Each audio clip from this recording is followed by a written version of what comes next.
Galing kay Meta. Reminder sa lahat. Ano ang spam violations?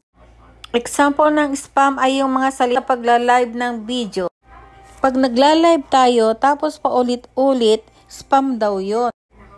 Example, calling all legit followers.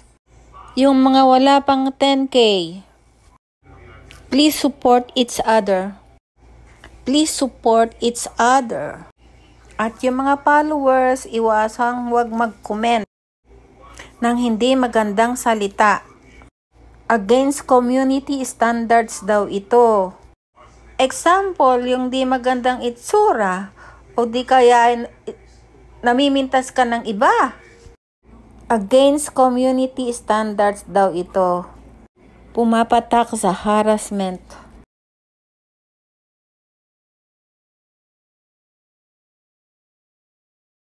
Ng hindi magandang salita.